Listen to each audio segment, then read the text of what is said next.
Ask it. Ask it. Ask it. Ask it. Ask it. Welcome to the Ask It podcast. The Ask It podcast encourages talking about talking, facilitates your own inner wisdom, and rather than providing answers, considers good questions. Welcome, wise ones. Today we're talking to Mark Nesti, who's a sports psychologist, and we're asking him where he finds spirituality in sport and in play. So can I ask you the question that I ask everybody to start, which is, how would you introduce you? Oh, I suppose in a boring way, which is my professional background, I suppose, which is safe and conventional. But probably through that, it also introduces a little bit about me and my philosophy and what I like to do and what I think is important. So if that's a way of you asking me to introduce myself, then I will. I retired from a university post, a full-time post as an associate professor in Liverpool John Moores University just over 2 years ago. And the field was psychology, but applied to sport. So that's a kind of niche area, or it should be. My background is I consider myself anyway to have a psychology background. My PhD is in mainstream psychology, and a sports science, human movement, sports psychology background alongside that. And in recent times and before that, I have had the opportunity to do a lot of consultancy with people in and around the world of sport. So that means athletes, coaches, sometimes administrators, parents. Usually it's professional sport. It's usually high level sport for the very crude and awful reason that they have the money and they can afford to, to bring people on to help. And also because the kind of pressures that they would face might usually be a little bit more intense because it's their vocation, it's their livelihood, it's what they do, it's who they are. So I've been really lucky. I've done that for, I think I've been engaging with real people rather than my students, no, that's wrong, for about 27 to 30 years, something like that. And the most recent post that I had, just to finish, we're at Aston Villa Football Club as their psychologist part-time, 2 days a week, despite living in Scotland. Don't ask the logistics. And Yorkshire cricket, which is partly because I lived for most of my life actually in Yorkshire and then ended up in the Harrogate and Aylesbury area, and then I've been in Scotland for the last 4 years or so. And because it's a seasonal sport, it was possible to do that. And that was a really wonderful environment to work in, Yorkshire cricket. It was very different to other professional sports environments I've been in. It was an easier environment in many ways, and some really, really fine people. So that's it. I've written some books. I've got 6 or 7, 8 books, something like that, with other colleagues on topics to do with psychology and sport and spirituality and those sorts of things. Yes. So I know absolutely nothing about sport. Great. Other than I like to watch a bit of tennis. So clearly that's not why I wanted to have a chat with you. But I first came across you because I heard your podcast on Sheep Farm with Dom and Chris. And Indeed. I thought it was fantastic. And you covered so many areas that really resonated with me and that are important to me. And then I thought, out of respect for you, I should know a little bit more about you. And so I was looking at the books that you've written, and some of them, as you said, are co-authored. And 2 of them really stood out for me. So one was that you'd written about sport and spirituality. And so I thought maybe we could start there, because that seems a very strange blend to me. So, and maybe it's not. So I'm hoping that you'll tell me about that. Your reaction is quite typical, quite usual, including for people, which disappoints me, but including for people who are involved in sport and sports psychology, and they felt the same. So it probably caused more than eyebrows being raised. It caused quite a few difficulties for me in my professional career. Not only me, some of the other people who joined in, I suppose. And I suppose first thing to say is that as soon as you mention spirituality, everybody automatically, certainly in a Western context, assumes that you're talking about religion. Now, Yes. let's make that clear. The religions and world religions should have, and would mostly declare that they do, have a spiritual element. In fact, people who are religious should be spiritual, but it's not always the case. But that's what it should be. So, religion and religious belief is a way of expressing spirituality. On the other hand, it's not really on the other hand, but related to that is a group of writers and ideas around human spirituality. So if I could just give a couple of words just to make that clear, and then you can maybe see also how this would tie into sport. So two words that psychologists usually get really embarrassed about unless they make lots of money out of these words. So one of them would be love. And it's like, well, I mean, surely that's for philosophers. Surely that's for anybody, but certainly not psychologists to speak about, and certainly not in relation to sport. And it's like, I don't think you can understand that word in its broadest context, in the deepest way possible, without thinking about that this cannot just be reduced, as it were, to certain psychological accounts. That's what I would say. And that they have to be open to an idea of spirituality. And by that, let me be more explicit, I mean the idea of free will and agency and freedom. And so if we just take love, I don't think you can define love in any other way as a particular quality, a particular experience that is grounded, amongst other things, but most centrally grounded in free will and freedom and our capacity to express ourselves without coercion. So that's one of not a complete comprehensive definition of love, but it's like, that's strange, because that introduces the strange idea of freedom, agency, free will. And I think that people in philosophy writing this way, and some psychologists and some of the strands I'm interested in, would say you can't just understand free will and agency purely in reductionist psychological terms. It's one of these things that almost defies exact measurement. In fact, does defy exact measurement, but that doesn't mean that through our lived experience we don't know this exists across place, culture, and between all of us. So the spiritual element includes words like love. It includes words like humility, words like courage. Some of the words that would traditionally and still are referred to in some religious perspectives as the virtues. So if you like doing things, if you take something like courage, that word, it really means to try to do the right thing, knowing that there's a possibility that it won't take place, that you won't succeed. And it's like, well, why would you do that? Why on earth would you do that? So if you like, it's particularly the words of human culture that cannot be absolutely reduced just to cognitive constructs, feelings, important though those are, depending on your perspective. So it's those words that typically sit aside of that, and I just was intrigued. So to finish, I was intrigued that these words were often used in sport contexts. So people talk about playing sport because they love it. People talk about performing the best when they're in love with what they do, and they literally mean those words. They talk about sacrificing. Sacrificing, that's a ridiculous word when you actually delve into it. They talk about suffering.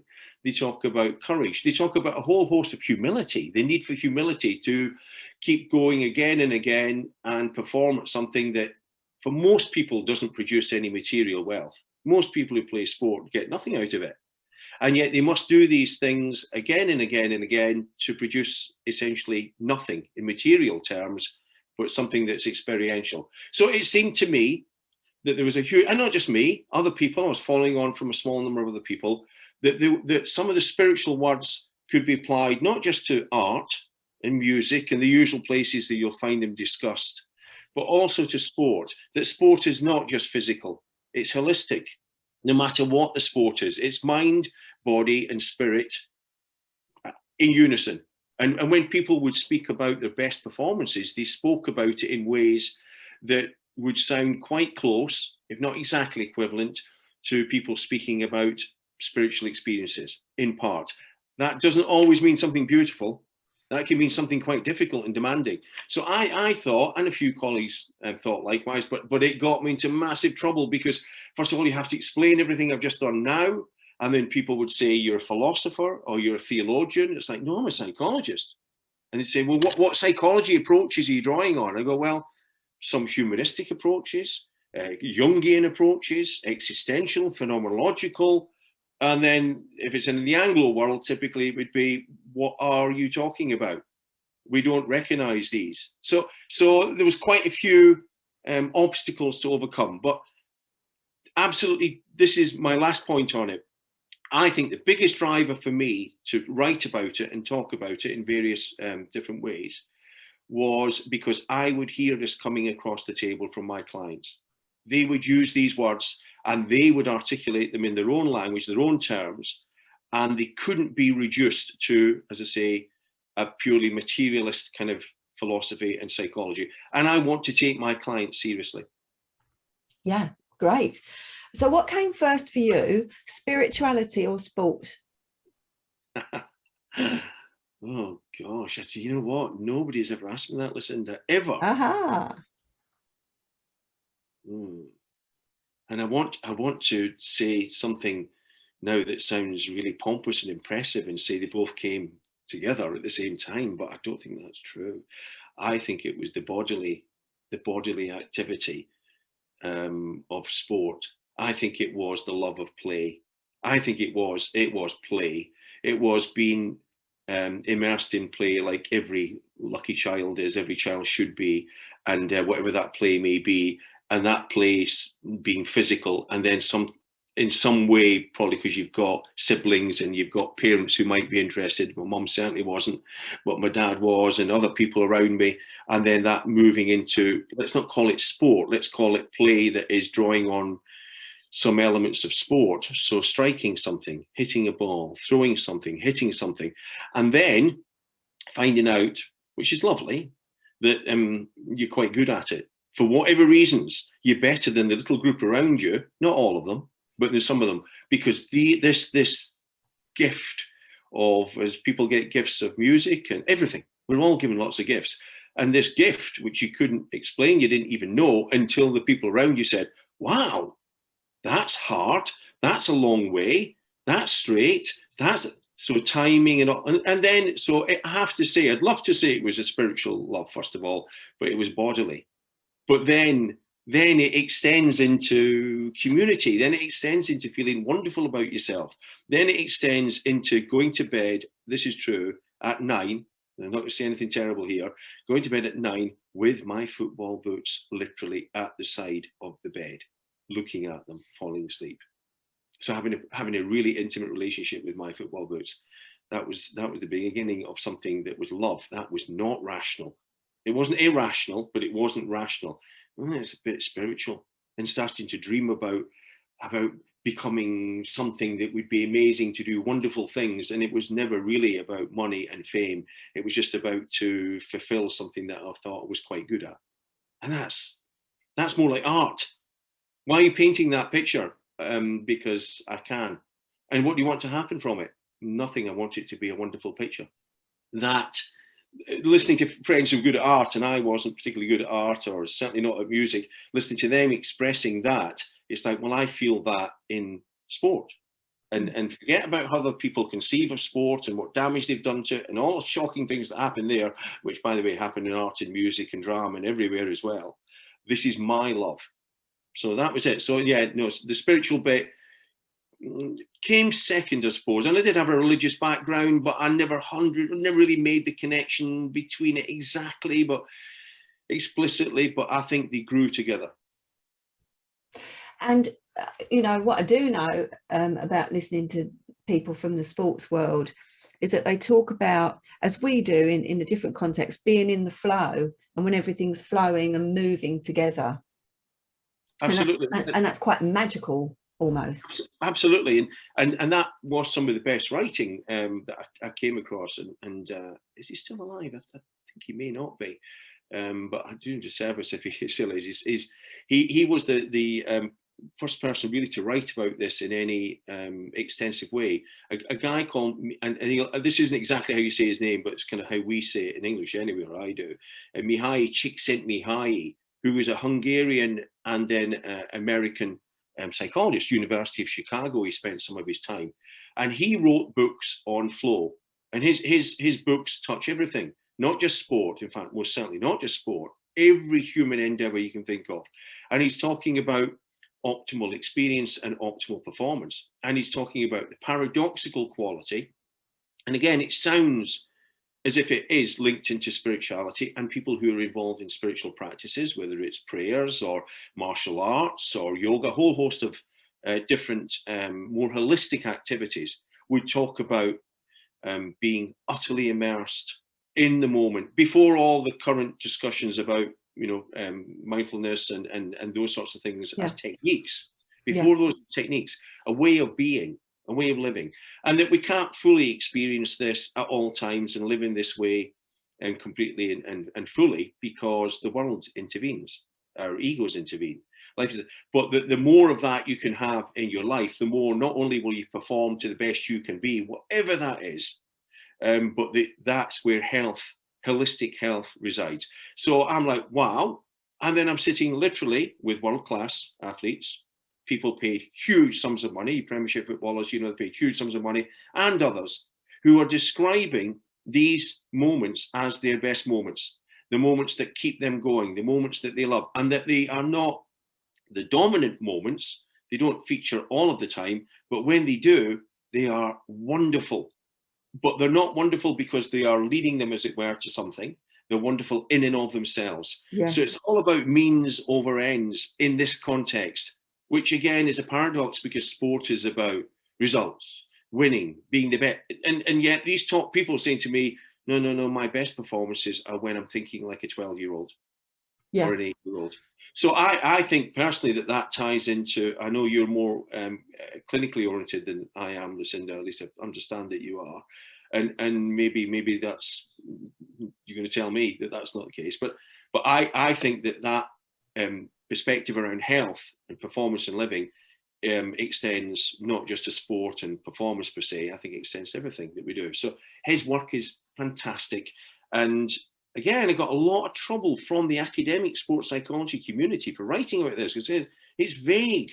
How do we make this happen? It's like, well, by reducing our focus on extrinsic motives and extrinsic rewards, and as it were, by developing competence and belief, deep self-belief, and immersing yourself in something. And that's not easily done, but it can be done. And who's telling you that this is useful and effective? Well, some of the best people in the world are doing what they do. So I think because it couldn't be easily researched in traditional narrow terms, people ignored it. But I'd rather go to the ground. Yeah. I always think we start at the ground, and then research has to ask questions that we can't answer, but start at the ground. And as I say, been really lucky to work with amazing performers, way, way beyond anything I could have ever done or ever did achieve, who are telling me about what you've just described. And it's sounding quite spiritual at times. Yeah. How I've come to understand flow is, I would say my whole working career and everything I've created has just emerged out of that. So I run a clinic. I'm supposed to have a good business mind, but I absolutely don't. How I operate is that I just trust the universe. That's the way I would language it, which might not suit a lot of people, but that's the way I language it. And when opportunities come to me, then I take them, and one thing leads to another. And that's worked for me. That's manifested in my life. So I absolutely feel that I am living in my flow and I'm doing what I'm meant to do. And I trust a higher power to guide me through that. And it's literally manifested in my physical work that I do every day. Well, that's all. It's really powerful to hear that always, I think, anyway, that testimony, because you were talking about if this was a research study. I know that's the academic in me speaking, and maybe I was a bit battered by it. That would be thousands of data points. You would be a massively lengthy, in-depth case study, and it'd be no problem, no debate. You'd be like, yeah, that's empirically sound. But when you said universe, listen, I just made a note to myself, and I can understand. I think I can understand what you mean by that. But you know, what my way, I would use that word. It doesn't mean that isn't, you know, a meaningful word. But I would probably say reality. And then somebody says, "What is reality?" And I go, "No, reality is everything that is literally around us, everything that we encounter. This is real. This is as real as it gets." And you can call that the universe if you want.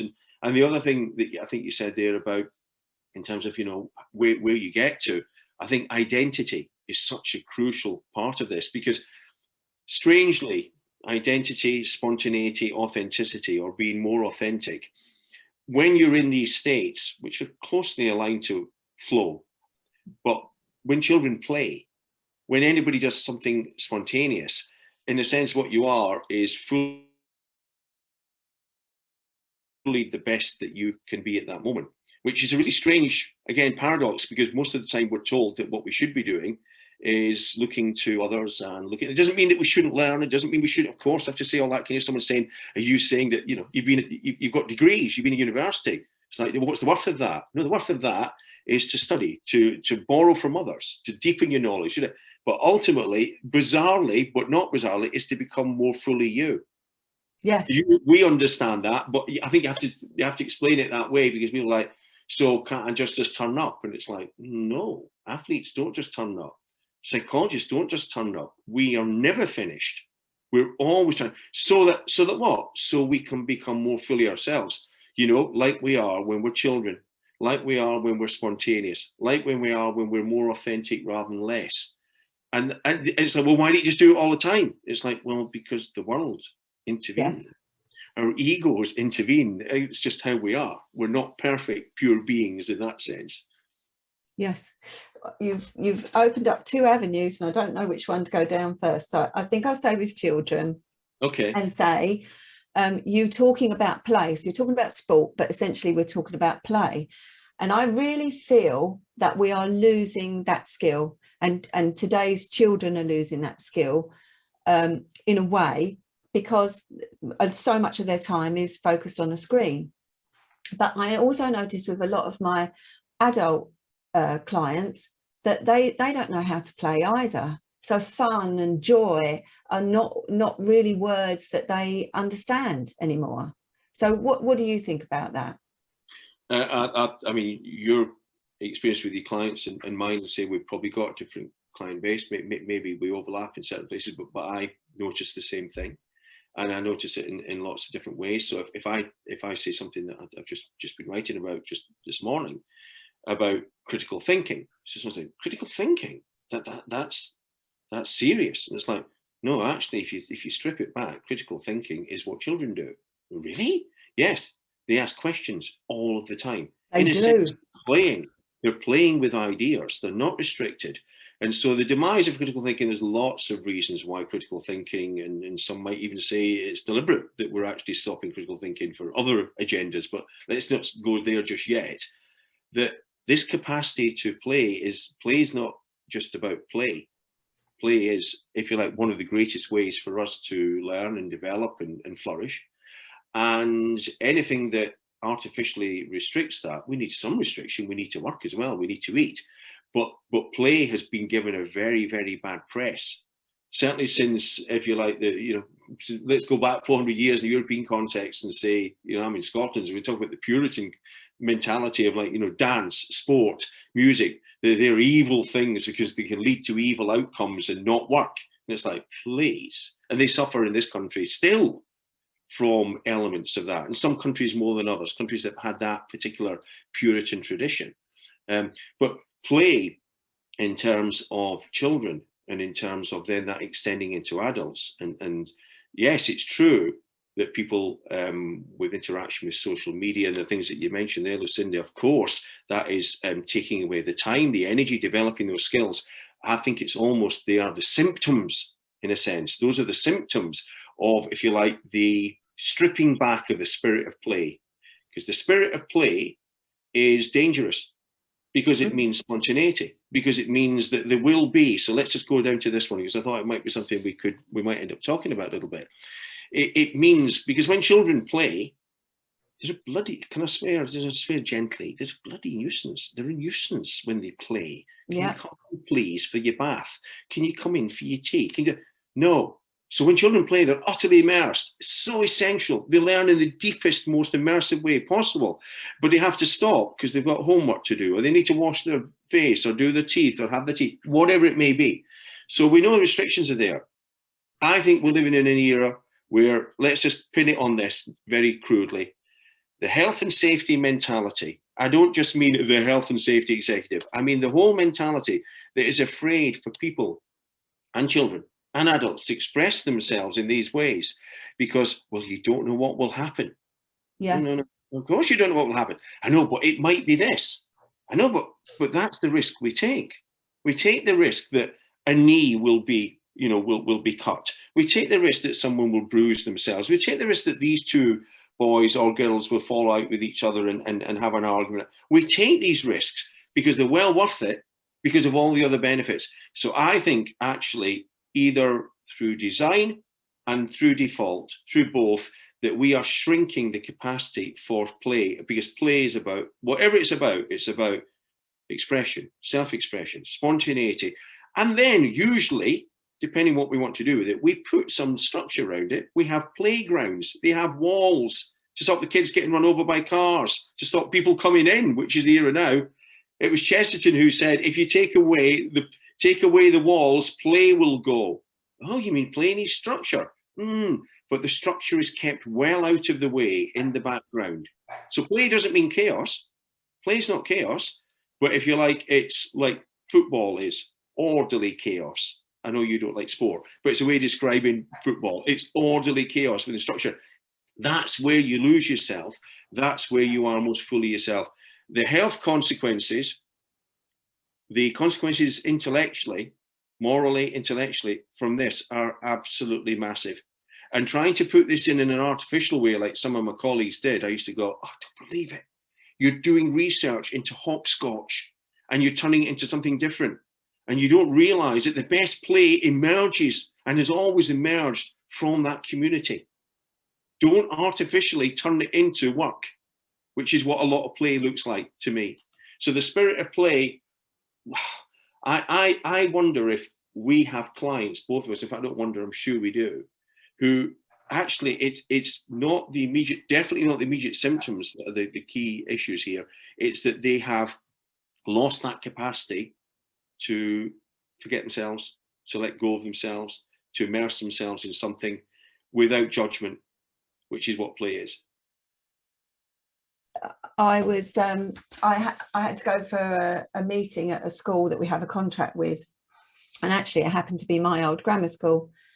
And what struck me, I mean, I'm talking 40 years ago now, nearly, so of course it's going to change, but what really struck me was everything's gated now. And I thought, is that to keep people in or is that to keep people out? And that's what really, really hit me. So, yeah, that's what really struck me. And to pick up on your point about health and safety, that was exactly what struck me. I thought, why do we need great big barriers now around school? I think in terms of what that, because children are really perceptive. We know one of the things about them, which, eventually they have to, if you like, to learn to be more careful with their words, not to offend other human beings. I mean, it's necessary so we can have, decent, social intercourse between ourselves and reasonable, respectful dialogue. So you need to learn those things. But on the other side, children are incredible, aren't they? At actually, telling you how it is. And they see these things. They see these things quickly. And we're like, oh no, these things are here for these reasons. And then you speak to them, of course, and they're like, well, that's not how we see it. We see it that you're telling us that we're not to do these things.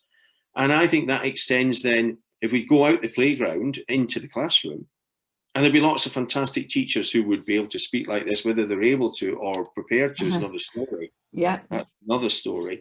But who would say, certainly at certain age groups, but all ages to some degree, it's strange. We used to get much more done, but we actually had a kind of a looser environment. we actually had more opportunities for play. If you want to call it that, experimentation, you can use other words if you like, but playing with ideas, playing around. So let me say this one, not being rigid in terms of following the curriculum. We both went to schools maybe around the same kind of time, not quite sure, but yes, we had a curriculum, of course we did. But I was telling someone recently, I said, you know, we did this, and they're like, and what curriculum was that? And was that tied into your end of term exams? I was like, no, but I remember it now because that particular thing made an impact on me. And they're like, well, why were you studying it? Why was it being delivered? So everything is becoming so reductionist, so mechanical. So look, your body's here, open your mouths, we will pour things in. And that is comfortable. It's maybe comforting. It allows you at a deeper level, it allows you to test and be assured that what you put in is what you're getting out. But what it's definitely doing is stopping, to some degree, critical thinking, questioning minds, a mind that is essential for democracy. And I mean that in the deepest sense, not just in a political sense. I mean in terms of people being able to hear each other on different views from different perspectives, so we can find common ground where it exists, and where it doesn't, respect that we've got good reasons usually for our positions. Without that, you have one thought. I know this sounds really over the top, and I know it does, but you know, you have to be around long enough and seen enough clients and enough situations, and you go, you know what, this is, and if you said it to people, they say, don't be melodramatic. This is not. It's almost like a totalitarian one party idea that's coming through, one idea, one way of doing things. Without a doubt. I don't think that's over the top at all. I think, unfortunately, that's fact. And I think in terms of the damage that does, if you like, not just to the social fabric of society in lots of different ways, but let's just stay with the individual, because that's, you know, one of the accusations against psychologists. We're meant to be just interested in the individual, as if we are. But the damage that that's doing in terms of the restrictions and limitations that it's been artificially imposed on people of all walks of life. And I see, it's funny because we speak so much about identity and about individual identity, and you can be whatever you want, and yet it's the opposite. I only hear that it's like, are you going to university? No. Well, what's wrong with you? Why not? I think I'd like to be a bricklayer, or I think I'd like to be a housewife. What? And what? Well, I thought I was allowed free choice. I thought this was the era when I don't need to go down mines. I don't need to go in factories. This is not 1823. I'm not allowed to actually be who I would like to be. You told me I was. So I actually think in some ways we've got more freedom. In some ways, of course we have. But ironically, in the psychological and personal, it feels as if that's shrinking, despite the rhetoric. Yeah. Well, one point I wanted to pick up on when you were talking about health and safety, you know, just thinking about when you and I might have been at school, you know, boys were allowed to play football in the playground. We played with conkers, used to whack each other's knuckles with them, you know, climb trees, all the rest of it. And you probably like me, you were out in your free time in the morning, in the holidays, from the morning until it was time for dinner, and there was no mobile phones, nobody knew what you were doing, and that was your life, and it was a great sense of freedom. And so we've basically brought up my children's generation and the current generation, brought them up to be fearful, to be mindful of risk everywhere, danger everywhere. You know, you can't play football because that might be dangerous. You know, you certainly can't play conkers, whatever else it might be. And now the tide has gone so far that way that this morning the teachers were talking to us about wanting to provide a program to teach kids about resilience, because of course now everybody's got a mental health issue, or there's, you know, nobody can bear any discomfort. And I know that was one thing that you were talking about with the sheep farm guys, you know, about how this idea of what is to be expected from life. Life is not expected to be easy. Life comes with a level of stress. If you don't have stress, then nothing prompts you to achieve anything or to reach any goals. And of course, too much stress or cumulative stress over a long period of time then turns into anxiety. But we're overusing the word anxiety and not wanting our children to experience any kind of discomfort at all. Absolutely. And my PhD was in anxiety, and for lots of reasons, and I won't go into them now, but one, because of, I thought, a misunderstanding in some of the sport literature at the time. There's other reasons where they viewed anxiety, it seemed to me, as completely detrimental. And I thought, wait a minute, there's got to be psychological approaches that are more balanced. And they were, and I found them, and they were European, and they were old, and you couldn't get them in English, and eventually could through the Americans. And they're like, no, wait a minute, anxiety can be detrimental. It can cause problems with performance and other things in health, but it also sometimes is a good sign, because it actually means you're stepping into something new. And when you step into something new, whether it's a choice, an idea, or an activity, you don't know how it's going to end. So it wouldn't be human not to feel anxiety. So anxiety is actually part of the human condition, and it's not a problem. So all this chat about resilience is like, my goodness me, the first thing to say is you can't teach resilience as a class. It's experiential. You need to be out there. And there's people making money out of it. Quite frankly, I'll say it now. I used to say it as a university academic, but now I really can't say it. They're frauds. They know that. And if they don't know that, they should have their degrees taken from them. Resilience is about the experiential dynamic. Then you can reflect on it.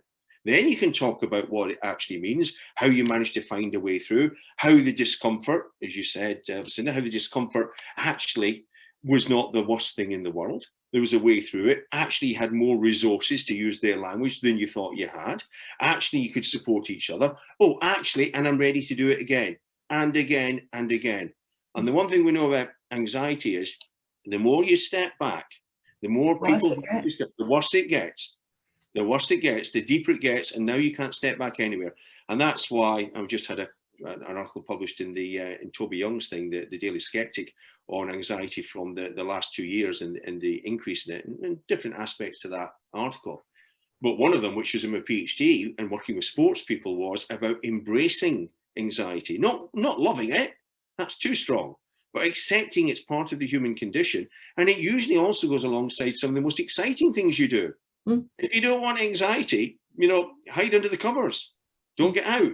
So what we're doing in terms of trying to teach resilience is no, the opportunities were there. It doesn't mean just throw children, it doesn't mean throw 12-year-olds down mines like the Victorians made. It doesn't mean that. That'll build resilience and actually kills people potentially. And we're not talking about that. So that's a canard thrown out there. We're talking about looking after people properly, but giving them the chance to explore, to fail again, to find ways through that. That's how you build resilience. Okay, wise ones.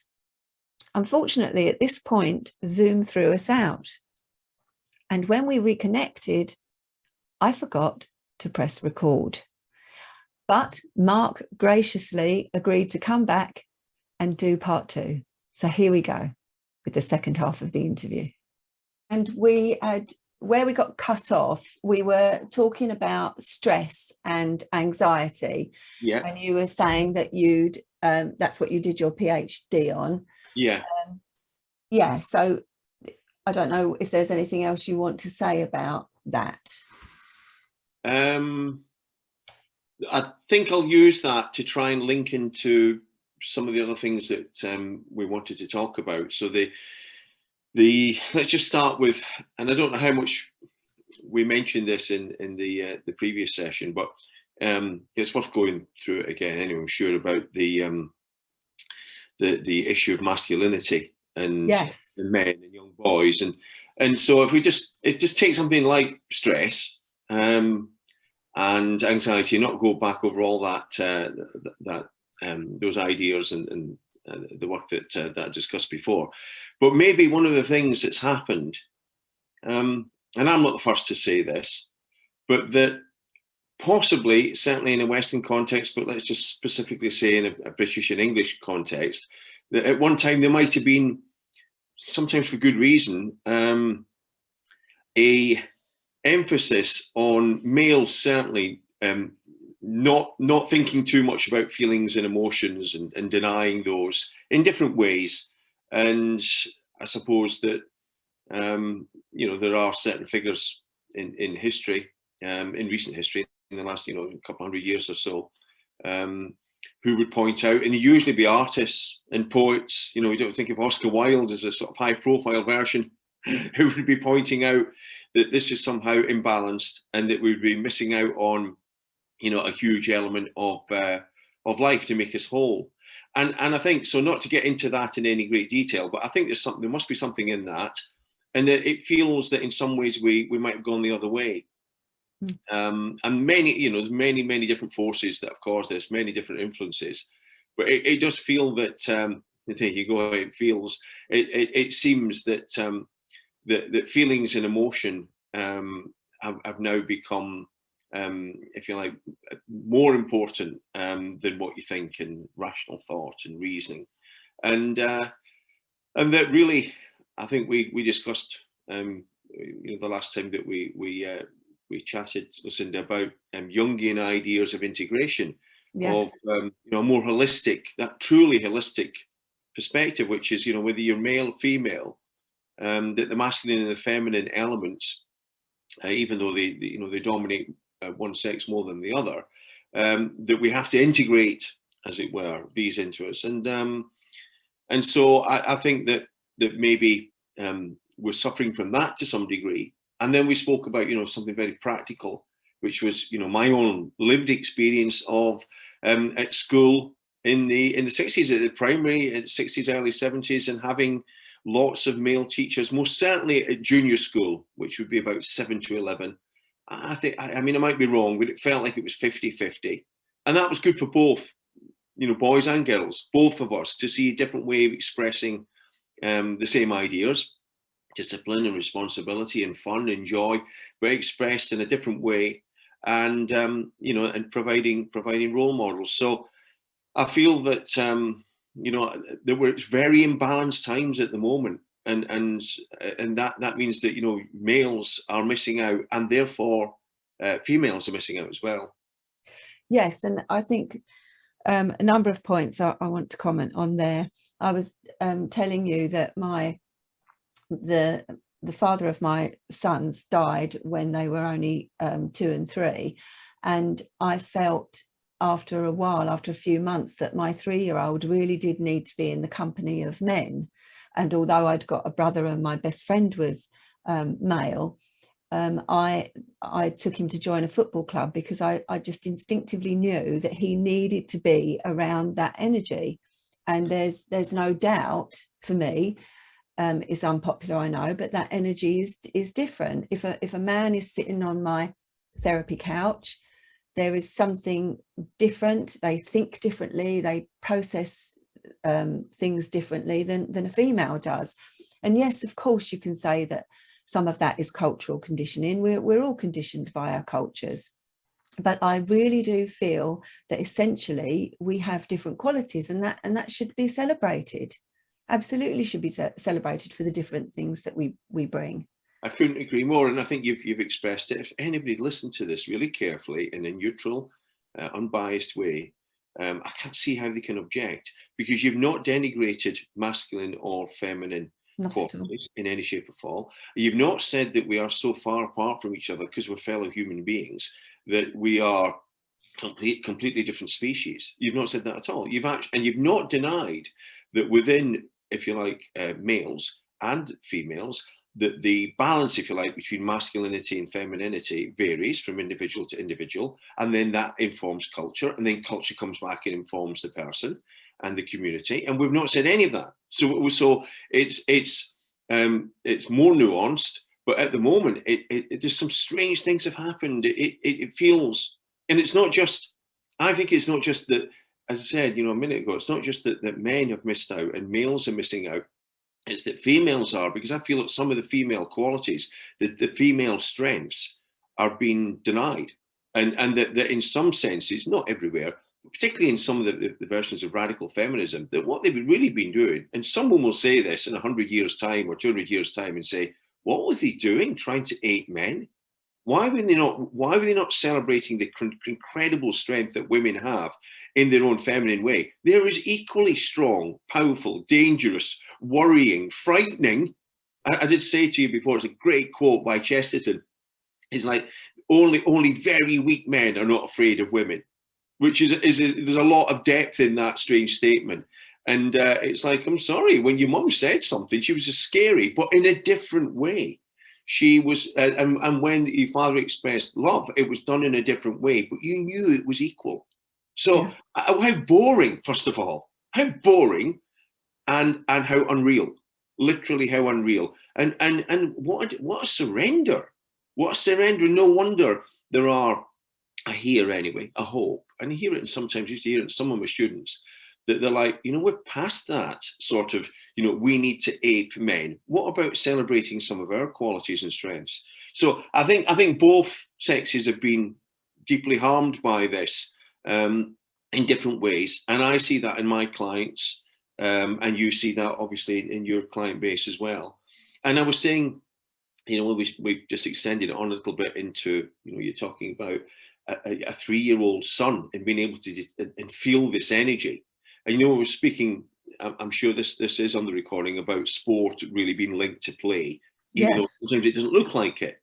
But again, it's just these different ways. I don't see how this is just empirical, watching different ways of playing across place, across culture. We know there are, as you said, influences from cultures, and that's very complex. But it's like, look, it's right in front of you. There's different ways of manipulating time and space. And there's nothing, this is not a moral issue. It's not a moral issue that the boys just picked that thing up and thrown it repeatedly at something for no apparent reason. And that the female is actually looking at them as if they're mad, and they probably are, and is actually sitting in the corner doing something that looks, at least at first glance, less passive. But that's not a negative word. That's not a negative word. That we need both of those qualities. Everybody can't just be throwing things. Somebody actually has to provide them in the first place. So the complementary ideas, and it really was, I can't really see anybody, and I don't fully subscribe to all Jungian ideas. I don't, otherwise I'd say that's, one of the, I would have said that, in our beginning, that's the psychology that really, really fully guides me. But I love lots of his ideas, certainly around this topic, and the idea of integration, complementarity in psychology. I don't know why we haven't been speaking about that. Yeah, I think if you just go back to the absolute instinctive biological level, the most basic level, and just think about that, the male force is a penetrating force. The feminine force is a receptive force. And that just is, isn't it? At the very basic biological level, that is what it is. And they're very different forces. Not one is better, not one is worse, but they're very different energetic forces. Absolutely. And people would, maybe listening, I hope maybe not our listeners, but maybe some people who might, stumble upon this and say, what a, reductionist view these two people have got. I thought they were, trying to be very holistic. They've been talking about spirituality. They've been talking about, a very broad and deep perspective. So here they are reducing human being, literally human being, to biological components, but you're not doing that. You're saying that is an element, and it is an important element of us, and don't deny it. Why would you deny? So going back to holistic, why would you deny any part of our? We both spoke about, and I spoke about sport being something that I see as a vehicle for a spiritual understanding, and then explain what that meant. But that doesn't mean, and you asked me, listen, it was perfect. What was the reason that I, was it spirituality or sport? It was like, no, sport from the body. It was expressing myself, not, oh, this is going to be an angelic experience. It's like, no, I want to hit that thing really far and hard. That's body. That's extension. So absolutely, our biology is part of us. That's the holistic perspective. What we're saying is you can't be reduced purely and simply to that. And I think, and one of the problems, and I have seen it in clients, even in sport, which you would think would be not the place you would see this, and I'm sure you've seen it with your client base, is when this is kind of thwarted, when this kind of balance is sort of thwarted, that I think that energy leads into dangerous places. I think you actually, if you thwart that energy, to sound again a little bit Jungian, but if you thwart that kind of energy, I think it kind of leads into violence, and it leads into intimidation. and bullying, and some of the worst qualities that males and females can have.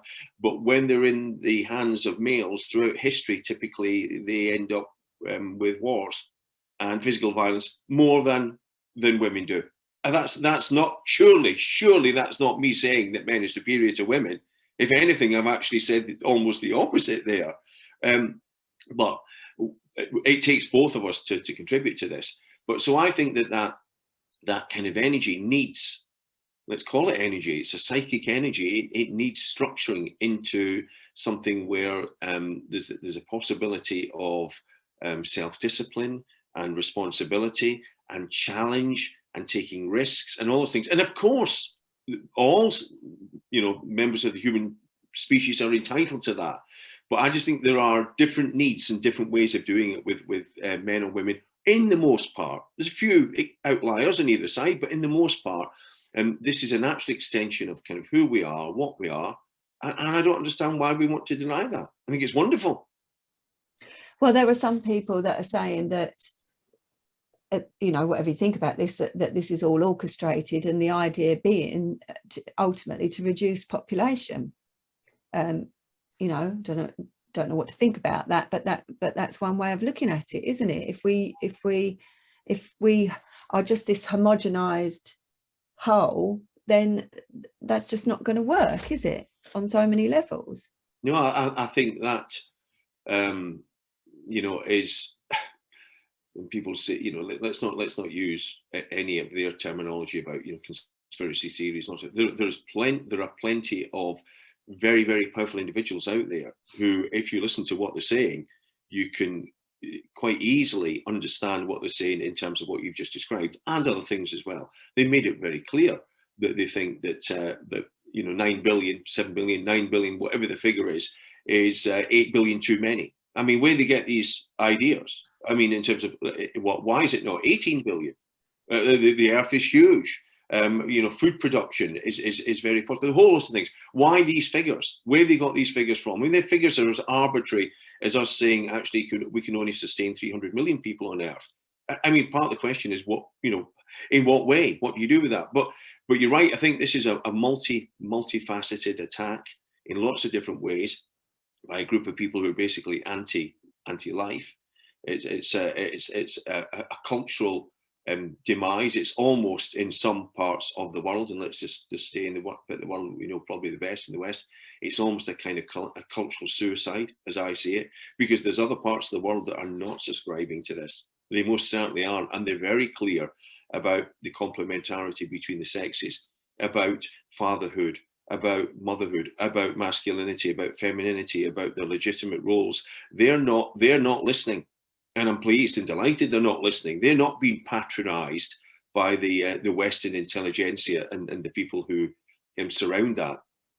Now it'll come to some kind of force, but on their side, they have sheer numbers on their side, and that's extremely powerful. We are lacking numbers every day that goes by, and that's no doubt why we want people from those cultures and countries to come in here. I mean, talk about a Trojan horse. I mean, I'm fine. I mean, I like each country and nation to have grounding in its own traditions and roots, which are complex and ever changing. We know that. And this is England's an Anglo-Saxon. No, it's not. The Celts were there before the Anglo-Saxons. No, it's not. The Romans and the Celts were there before. So we know it's a mixed environment. But these things happen. This fabric is created over time. It's not imposed from without. And it's done in a subtle way, recognizing the needs and requirements of the people who happen to be in those land masses that we call countries and states. So there's some interesting things. The global agenda around this, they're quite sure that they are in the ascendancy, and they always overplay their hand because they're arrogant. Always. Well, thank God they do, because I think that's how they will fall, really. But it does worry me. It does worry me. And I think when we look at our society in the West, there's been the gradual erosion of the family and family values. That might seem a very old-fashioned thing to say. But I'm just thinking now about it's really important to me every now and again to get my family, although my sons are grown, they still live at home, to get my family around the table and have dinner together. And when I was a child, every Sunday you had your Sunday roast and your whole family were there together. And family meal times for me weren't particularly brilliant because it was always a time of tension. But nonetheless, the whole of the family got together and you heard about what was happening in everybody's lives, in each individual life. And I think we've lost so much of that, and it's gradually been eroded over the years. Well, you'll have seen that in your clients, and I have so often, that, you know, when our dialogue starts with them, how quickly it emerges that some of the damage, not all of it, some of the challenges and harms that they're facing, and again, not all of them, are grounded in dysfunctional family relationships. And let's say this, let's not be judgmental at all. Nobody comes from a perfect family. All our families are sources of joy, love, and tension and frustrations and everything. But I think you're right. There's a couple of things going on here. Is that those things I've just said there are the natural stresses and anxiety of family life. That's the natural thing. And you would rather have that than not have that, because what that gives is identity. And identity is crucial, and that identity is grounded in something that is not the state, is not the country. It in a sense is beyond anything, any other human configuration. And I think that's one of the reasons, one of the deeper reasons why the family has been in the sights of a group of, let's just call them a group of people, a group of powerful individuals and organizations, because they know that is the place where real freedom and autonomy, genuine freedom and autonomy with responsibility. And these are not perfect places. I say it again, they're not perfect. We all make mistakes in them. You haven't seen a perfect family because there isn't one. But I think their major problem with it, to be honest, I think their major problem is, oh, I don't know what's happened there. Okay. No, this is my, are you still there? I'm still here. Right. I can still see you and hear you. Oh, right. Well, I've come off somehow. Oh dear. Oh dear. Oh dear. And you can see me? Yeah. Okay. Well, I can't see you, but if we'll continue on like this unless we restart it. Okay. You've not got the little Zoom glyph at the bottom of your screen. Oh, there we go. Yeah.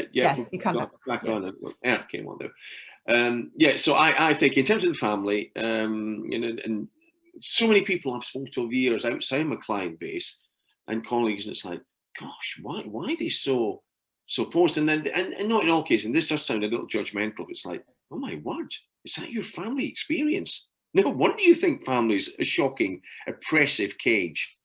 No wonder you think male-female relationships are like that. No wonder you think men are like that, and fathers and husbands are like that, because what you've experienced is not the norm, but it's maybe becoming more common and prevalent than it was. But I listened to them, it's like, well, I didn't experience that. That wasn't mine. And you don't want to say these things because it sounds as though you're looking down on someone you think you're superior, and you're not, because as I say, no family has the perfect formula. But at your deeper point though, Lucinda, I'm quite sure that there is a real opposition to the family because it can't be pushed around easily, because it provides a strength of identity. Well, I think also we all know in terms of child development that mirroring back is essential for you to see who you are, to see yourself through somebody else's eyes. And even if somebody's challenging your point of view, that's a good way to strengthen what your opinion is, or what you think, or what your position is. And that's safest done in the trusting environment of a family before we take that out into the world. And it's a vital part of childhood development. Absolutely. And you know, you said in your little notes, you know, can we talk about critical thinking? And there we are. Now we've just started, because that is the grounding of critical thinking, where you say something and there's, you know, sometimes robust debate depending on the age and stage you are. And then you find out that actually, if you say something, you have to be able to explain why you said that, and understand there might be other options, and actually there might be other ways of seeing this that are better than what you've said. And all of that is the beginnings, the foundations of critical thinking. And critical thinking doesn't appear, you know, it's not a course. There's not a course in critical thinking. Critical thinking happens in this sense, in a natural way. And it happens usually as well because the parents care about making sure that truth, fact, understanding is imparted on their children. It's natural. Nobody needs to come along and tell them that. They want that because they know that's what's best for us. That's how we flourish. They know that. That's what they're trying to do. It doesn't mean they get it right, but it means that's the aspiration. And so I think, again, if we're talking about demise and critical thinking, the capacity that you then see in schools, and I've spoken to lots of school teachers, and it's harder for them sometimes to speak than it is in university. We've got more autonomy. But as a psychologist, as well as a former university academic, I've noticed, over the years, this is anecdotal, but there's research to support this, a demise of critical thinking. Absolutely. And I think that that's partly because of what we're just talking about. It's also because critical thinking, let's go back to the early discussion, it involves some degree of anxiety, because you've now got to engage, you've now got to choose, you're not so sure that you're absolutely right. And now somebody who might be better informed than you is going to actually give you some other opinions. Well, anxiety is associated with learning, not crushing anxiety where you fear, and use that word here, literally you fear to open your mouth because you're absolutely overtaken with anxiety because you feel you're so incompetent, you can't speak. We're not talking about that. We're talking about that little butterfly feeling that you have. And there's also a little bit of excitement sometimes, a little bit of passion, things mixed in. There's several emotions because that's human beings, they're capable of that. But it's a little bit of, I'm going to say this, and there's a little bit of risk attached to it. And that's why, as you said, if we've got a supportive environment, which is a family, a supportive environment, which is what schools and universities are meant to be, that does not mean something that is so supportive that it crushes this, that basically nobody's prepared to take a risk. So I think that is one of the most important difficulties and challenges that we face in our culture, because this extends not just to, people think this is an academic point. It's not an academic point. This is about health, psychological health. This is about being good citizens. This is about flourishing. This is about our economy. This is a place in the world. All these factors are related to asking good questions, listening to other, asking better questions in pursuit of the truth, in pursuit of reality, in pursuit of, you called it the universe, in pursuit of something. Otherwise, why would we even ask questions? It's not a game. Well, we're absolutely discouraged from asking questions now, aren't we? And to some groups, if you ask a question, it's seen as an attack. And being asked questions only strengthens your position, doesn't it? Because you learn very quickly what you don't know and where you need to brush up on, and the only way you learn that is by people challenging you, by asking you questions.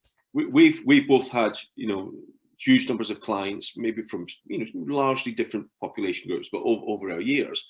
And I don't know if you've had this experience, and in sports, sometimes people are quite, how can I put it, they're very explicit about things. They don't dance about sometimes. It's probably the nature of sport as well.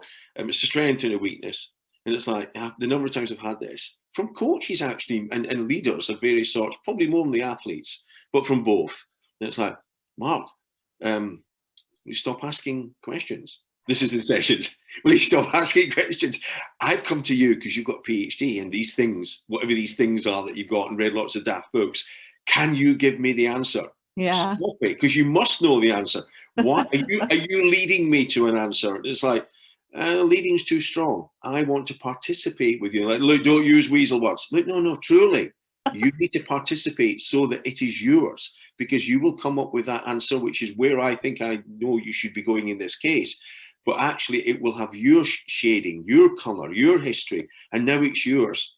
And then you will take it where you want it to be. And if not, I will give it to you. And as soon as something doesn't go right, it breaks and falls off. And they're like, right? And it's like, well, that's drawing on existential phenomenological psychology and actually common sense psychology, a whole host of things. But the number of times that, and I won't say it's just one type of individual, because it isn't, but I have noticed that's the case a little bit more than it was when I started. It's like, Mark, give me the answer. Yeah. And lots of things jump into my mind there. So it's it's Socrates, isn't it, and the Socratic questioning. Yeah. So, you know, for those that don't know, Socrates used to answer a question with another question, and the questions are designed to bring you to your own wisdom. And this is what is not understood about talking therapies and psychology, is that it's our job to facilitate the wisdom of that person, not to give them the answers, because how do we know? We're not living that life. But I think you've just opened up another can of worms, which is how really we're being led to not only give over our power to the government or to a GP or to whomever it might be, but also in that not taking responsibility for our own lives and our own decisions, and our own autonomy. And it's this quick, I want a quick solution now, give me a pill, want this sorted out. And nobody wants to take the time, because most of our difficulties took time to arise, didn't they? But it's this whole kind of quick fix, give my power over to someone else is going to look after me, someone else can make all the decisions, and then I can blame them if that goes wrong. What do you think about that? Absolutely. And because we live in, you know, there are forces that are accelerating this, in technology, obviously, and the fact that we live in such a, you know, a world where every day, every second, everything gets quicker in the material world. And it's like, okay, so my view of so many things in life, and again, you know, let's give Jung another plug as well. It's like, no, we need balance. So if everything's going very quick over here, so let me just extend it to something else. So if everything's going global here, and some things seem to be unavoidable, that the global, some certainly don't, but some do, then I want local as a counteract. I said that to someone once when they talked about some politics. I said, look, if everything's going global and you're pushing that way, I need an anchor the other way. And they're like, why? I said, because you need that in your life. I said, if your life is going super fast, you need some anchor, you need some solidity. And they're like, why? I said, to come back to you, to come back to yourself. It's absolutely crucial. So you're quite right that the tendency, if you like, in the culture is fast, quick, give me it now, easy. Now that there's lots of times that actually works, or not lots of times, there are times when that works, but there are many more times when it doesn't. And when it doesn't also, if you like, at an individual personal level, is that what that leads to is a couple of things. One, we now lose the capacity to, as it were, come up with choices ourselves and make decisions ourselves. Basically, we're no longer fully human. We've handed that over. Worse than that, it actually interferes with our psychological health. It actually creates more anxiety because it's never ending. We constantly want this answer, because as soon as you get this answer, there's another answer and another answer, and it moves on and on and on. And then the person begins to realize, and then they move into despair. They begin to realize that actually maybe there isn't an answer at all. And now, instead of seeking even those answers that they're given, they now withdraw and now cut down. And now I said that in an article recently, that I've seen more, I'm going to call it subclinical anxiety. So it's not full-blown clinical anxiety where the person can barely, you know, get out of bed and deep despair and can't face anything, but where people are so concerned and literally that are unable to express fully and clearly, which is what anxiety, of course, is about, about what this anxiety is about, but so overcome with it. And I think it's because the capacity, their autonomy, the capacity for them to make choices and to struggle. And we're talking about resilience in one of the other sessions, to actually understand that means that, you know, things that are worth having often take a bit of time, that they don't come always easily and clearly, that you will have to do them again. This is a repeat one. This is one of the things, I'll just say this last one. This is one of the things I've learned, I have to think, in my years of practice. The number of times I've actually said, because you can see it in the eyes of my client, I know we've spoken about this before in a slightly different way, but this is the nature of human being. We have to do the same things again and again because we've changed. Circumstances have changed, but if you like, the underlying reality hasn't, so they must be done again. It's almost like Chesterton said, human beings, describe them as the beings who forget constantly, even the most important things. It's like, wow, that's brilliant. He would have been a brilliant psychologist, so he was one. What a brilliant way of describing human beings. He said, in rather Victorian language, we are backsliders. We're always forgetting things that we even want to do. We're forgetting. And that's us. That's and recognizing that is that's okay. That's fine. That's us. So going back and back, but that means thinking through the choices and decisions that you've made, thinking through them again, and they might be slightly different this time. That is accompanied by a little bit of anxiety. I think we're going to doctors and psychiatrists and others and go, I've got anxiety. These are the symptoms. Give me some drugs to take it away. Take it away now. I want quick, take it away. And that's happening in our field. That's happening in broader fields of medical science, the more physical based areas of life. And people are looking for quick fix, which actually mostly, not always, because sometimes addressing the symptom is worthwhile so you can actually do some deeper work. Absolutely. We both know that. But often that's actually putting the person into a deeper hole. Well, I think you made a good point there, in that we know, for example, with people with intrusive thoughts, that reassurance just doesn't work. It will work in the moment, but that you're not given that person the capacity to be able to comfort and sustain themselves. And so all they'll need is in 10 minutes time, they'll need reassurance again or from someone else.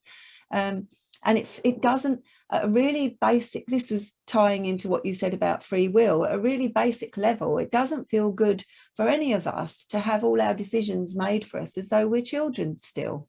It doesn't feel good. That creates anxiety in itself. No, absolutely not. And there is a stage, there's different levels of maturity and understanding. You can't, we know lots of damage has been done in terms of,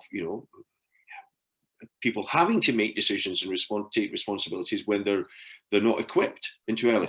But at the moment, it looks, certainly in the Western context, and certainly in the context we know well, it looks like it's the other way around. In that people, and it's so ironic because there's so much talk. When there's so much talk about something, usually you should look in the other direction. Yes. The reality is, there's so much talk about empowerment.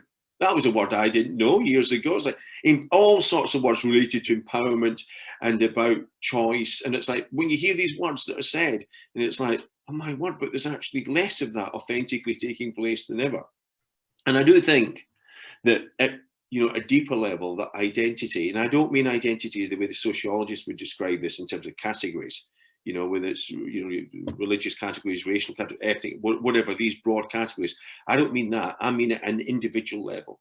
I mean in the psychological terms of knowing who you are and having something that, if you like, and this sounds paradoxical, but something that is not you, that's bigger than you, that's an aspiration, something that keeps you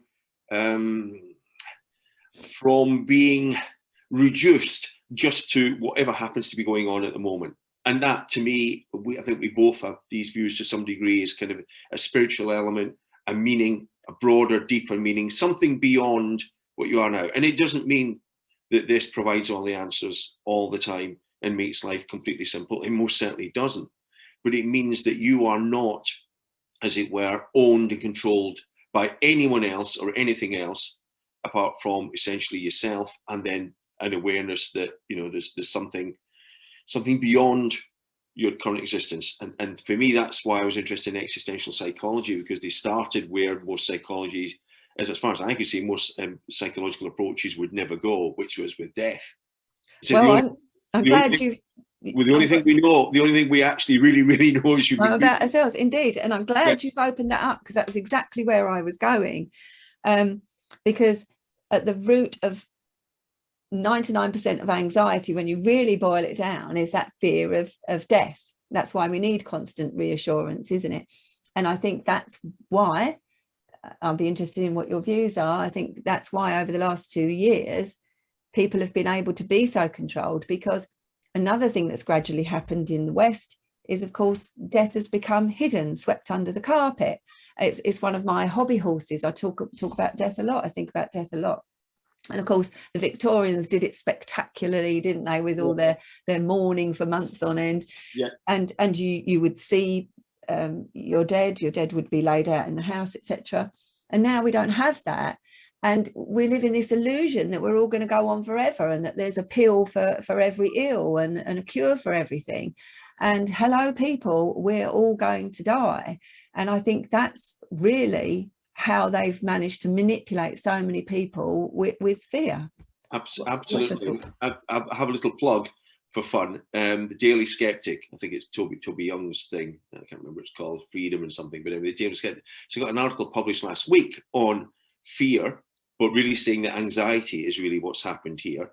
And actually, there's a few things in the article, but one of them that relevant to what we're talking about now is that anxiety has been quite easy to create, because they have played, certainly with the older age groups, but essentially almost with everyone now, they've extended it in the most bizarre and outrageous way to the thing that we're most afraid of, which is, ill health, but ultimately death. And everybody is afraid in some shape or form. When we hear people say, I'm not afraid of it, and it's like, well, then you're a fool, because it's actually built into us. And it's like, really? Who are you to say that? It's like, no, I've got some fantastic people on my side. And they're all dead as it happens, but I've got some fantastic people on my side. It's like, I'm sorry, that doesn't mean that you should run around petrified about it and morbid, or it means you should grasp life. But yes, it's actually huge. It's fact, so can we discuss it? And I would actually go as far to say that the most healthy societies and the health of a society is how it deals with death, because that's a reflection of how it deals with life. And in a sense, the more that it, without going, way overboard, because that looks like there's just too much, almost the other way, but actually recognizing it, not just for the person who's passed away, but actually for the rest of us, for the community, that this is actually ultimately hugely part of what we are and what we encounter, and base questions of meaning, and base questions of what is this that we are doing, who are we, and what are we doing at a deeper level. And you're absolutely right. I think this, anyway, in the last 2 years, that you found out this. My view is, I think I put it in that article, and maybe the one in the Conservative Women, I think, have said the same. This could not have been done so easily in another era. This what's happened in the last 2 years is, if you like, an expression of the symptom that we have. Yeah. This is the symptom that we have. This is me working with a client going, oh my word, I have to go back with this person. And I don't literally mean back into the childhood, or that might be part of it, but I have to go back because basically what they want me to do is deal with symptoms. But the root cause of this is way back, which is, amongst other things, that we are quite sure that the modern technological bureaucratic world has removed death completely. That's for the poor countries. That's for the third world. That's for the ignorant, as they would see it. I don't see it that way, but they see it that way. They clearly do. The way they speak about them. Now and again, you'll see them and at various conferences and things, and it will leak out. And it's like, whoa, one world view, your world view. Who the hell are you? Who are you to be dictating to the rest of the world? You have some strengths and things that you've managed to do, but you think you've got the entirety of world truth and knowledge on your side. So there are other cultures, thank goodness, on this earth who are resisting for different reasons, and who actually do live closer to death than we do, closer to its reality, and all that means. And actually, I'll finish on this. I think some of those places, this is just anecdotal, my experiences of my life, I think some of those places are the much more happy, joyful places than the places that deny death, which is rather ironic. Well, there's the Zen story. Forgive me, I can't quote it properly, but the guy's fallen off a cliff and he's hanging onto a branch, and there's a fruit on the branch, and he tastes the fruit, and it's never tasted so sweet, because he knows he's about to lose his life. And as somebody, for one reason or another, I've had a lot of loss in my life, and I've been haunted by death. And although that's been torturous at times, what I would say is it's really made me value life, appreciate if that's the right word, people's suffering, and really brought those existential ideas of meaning and purpose so profoundly to the fore of my life. And that's what steers the whole of my life, because I'm very aware every day that there's going to be a day when I'm no longer here, and there's things I want to do and things I want to achieve, and I want to make life as meaningful as it can possibly be, and not in a grandiose way, but I want to get the most out of it. because I recognize that one day it will not be. And you said that, you'll look at yourself back on this, maybe you won't, but you were smiling when you said that. And we're talking about the most frightening, scary, terrible thing. Number one of all the stress indices. We know it is number one. So it's like, well, wait a minute, these two are talking about something that's the worst possible thing they can be. And it's like, it is, although there has been statements throughout history that there are things worse than death. It's like, really? Yeah, being dead when you're not dead, which is actually, you know, a deeper way. And it sounds harsh, but a deeper way of maybe describing some of the malaise of the Western world for the last number of years, that actually we're not really living. And actually, it's a kind of a slow death that we've actually got. We are spiritually, psychologically more dead than we've ever been in that sense. So, no, absolutely. And it just, when you said that thing about, you know, in terms of what it can lead to in a positive way, even though it's the most incredible negative in another way. And again, it's like, you know, Dr. Johnson, the great English writer, he said something, and I'll paraphrase, it wasn't exactly this, but it's like, when a man knows he's going to be hanged, it concentrates his mind in the most incredible way. And it's almost like he's making that point, you know, memento mori, like the Romans had on their, you know, on their desk in front of them, remember death.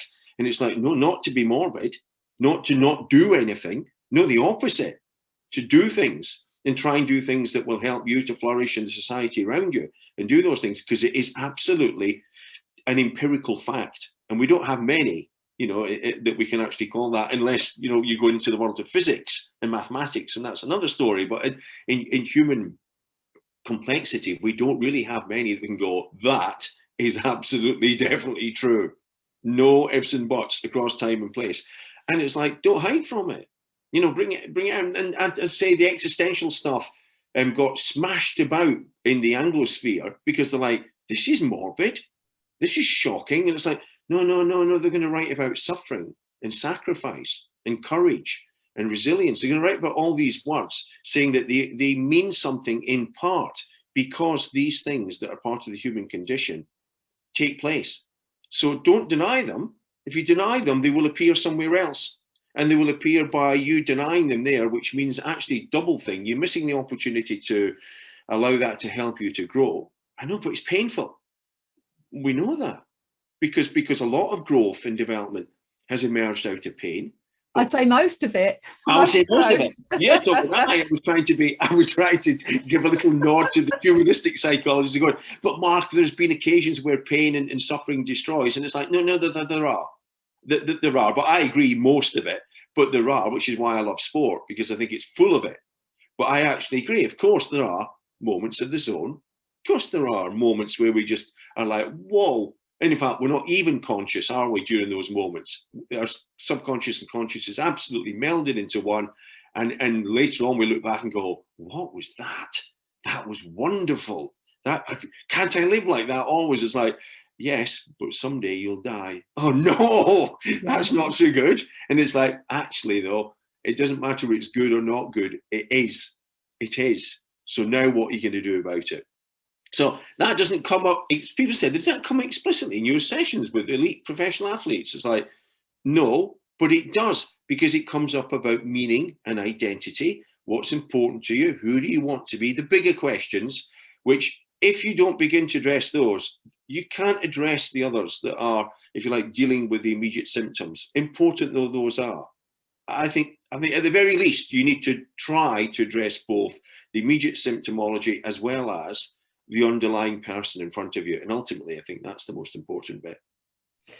I think you said something else very important there, where you said a lot of things that were important, but one thing that stood out was, I think that's another thing that we're losing, is this idea of spirituality. I don't think people know what that even means. And as you said in the first half of our session, often people equate that with religion, and it isn't. It's those ineffable other things that you can't point to or touch or see, but we all know that we have as human beings.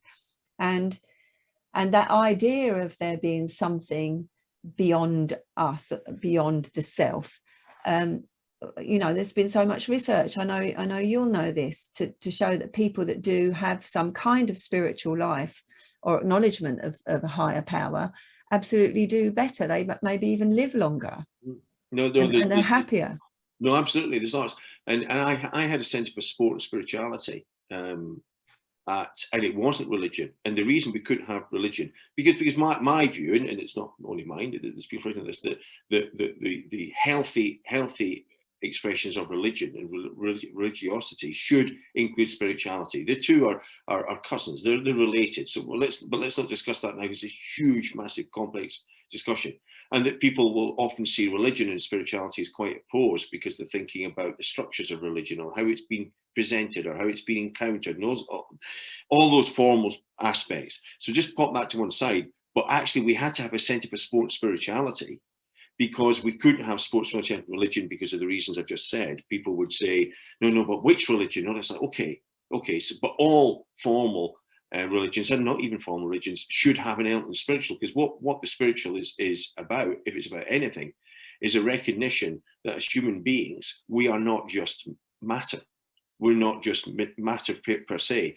And then someone, these are belief matters in the end, because we can't fully prove these. We can argue and reason towards them. And it's like, okay, so, and what's the implications of that? The implication of that is, if we're not just literally matter, things that consume things and then fall over and something happens to us, if we're not literally that, then we have to use words like, well, what does this mean? What is the purpose of our lives? And that's purpose, that's meaning, and spirituality, and various forms of spirituality try to answer that in different ways. And, in relation to sport, we're extending it into words that a lot of psychologists, as I say, philosophers are more comfortable with these terms, but a lot of psychologists are really uncomfortable with them, because one, I think they thought it was a backdoor into introducing religion. And it's like, look, trust people, allow people to choose. People are meant to choose one way or another. They're exposed to religious belief as children in different ways. That's how we pass everything on: maths, music, manners. You're exposed to a child, and then you decide as you go along, fine, why should this be any different? However, don't be afraid of religious belief. That's up to the individual. Ultimately, that's freedom. That can't be imposed on anyone. That's false. However, the other objection, I suppose, or the other kind of problem with psychologists, is that you're going to use words that are clearly not just psychological. So words like, we're talking about the value of suffering. You were talking about the value of pain and sacrifice. We're talking about joy. That word's in very few psychological books in my field. How outrageous that is, when I'm in the field of sport, that people go, well, that's fun. It's like, well, where's all the writing on joy? Where's the writing on love? Most people, I just looked at one of my articles yesterday in one of my books, and it was writing on love. And there was total silence from my colleagues. I think they thought I'd lost it. They only gave me enough respect because they knew I've been grounded working in Premiership football and with professional athletes. So they know I'm grounded, but they must think they can't understand. And they're like, why are you writing about love, Mark? I'm writing about love because the athletes I work with and the general public who are into their sport in a serious way use this term, and they literally mean it. And it's a psychological, spiritual term, because you can't just reduce it to feelings. Love is not a biochemical, so it's not reducible to a biochemical reaction. Imagine saying that about your children. It's a biochemical reaction, my relationship with you. It doesn't mean there isn't biochemistry involved, but that's not the complete explanation. You can't say it's just a feeling, because feelings are transient and go. You go, no, I will literally die for you. What? You don't just die for feeling. So words like love, why are we not allowed to speak about that word? That's huge. If we've spoken about death, then the other word that's the big hitter word is love. Yeah. And I don't mean it in a narrow, way, and I don't mean it in a romantic way, and I don't just mean it in a physical, I mean it in its full holistic way. And I can't believe psychologists have so little to say, certainly in my field. I've had so little to say about a word that the general public love and use and know what it means. Yeah. And the other thing that I don't think is spoken about a lot is the word sacrifice. You've used that quite a few times, and I don't think that concept is understood either. Certainly with my children's generation, so I can have everything, I can be everything, I can do everything without any sacrifice myself.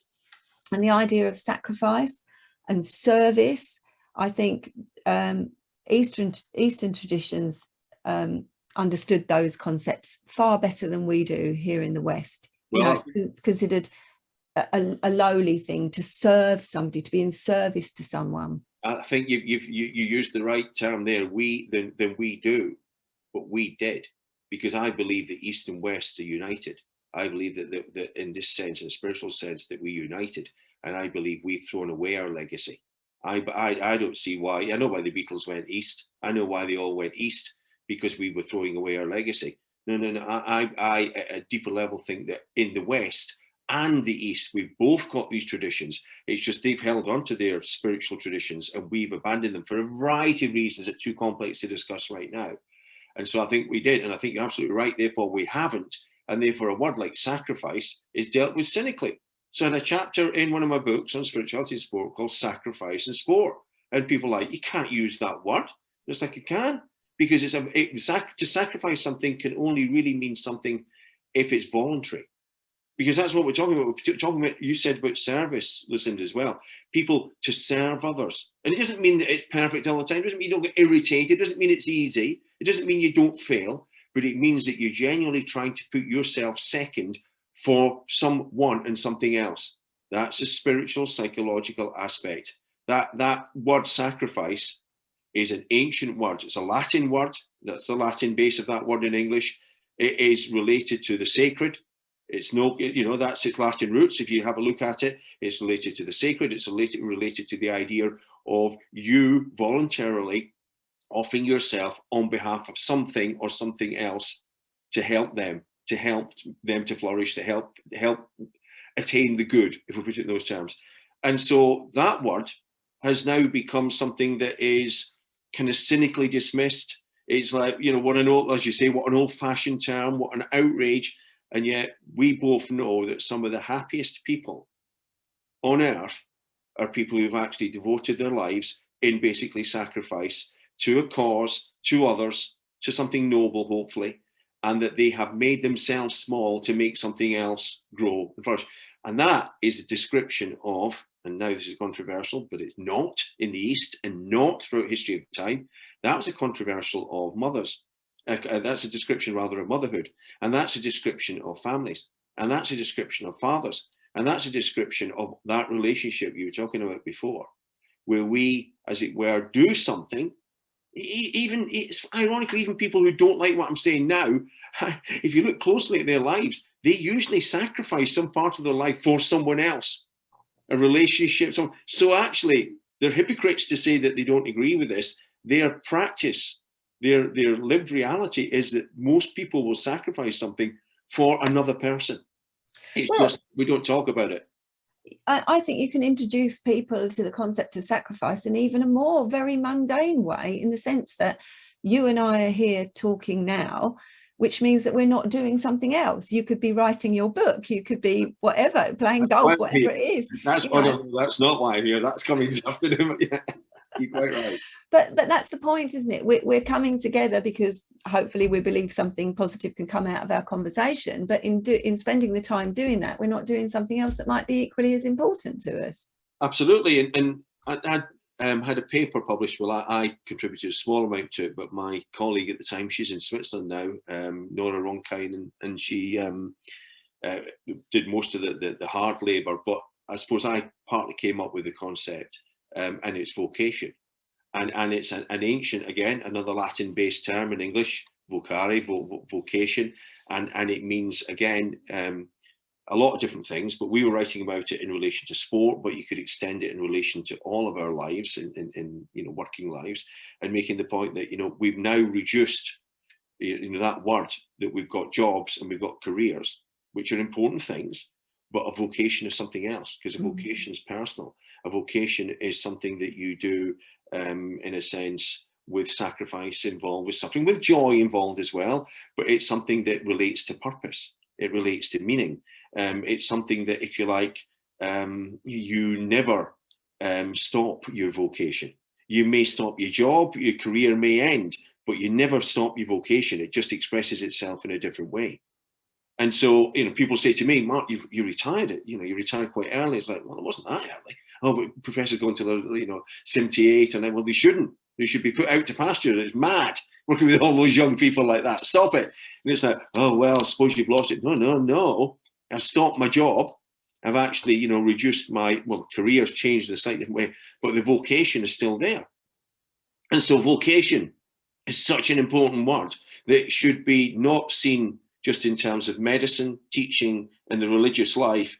Vocation is everything: motherhood, fatherhood, family, what we do in our careers. All of it is you doing something that is personally meaningful, that has an element, back to your point, and it definitely has an element of sacrifice.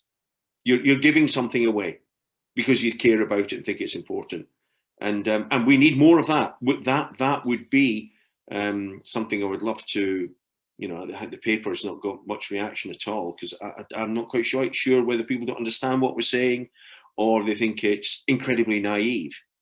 But I think we'll try to make a couple of points in there that it's not just about ethically doing the right thing. It's the best place to be good and flourish.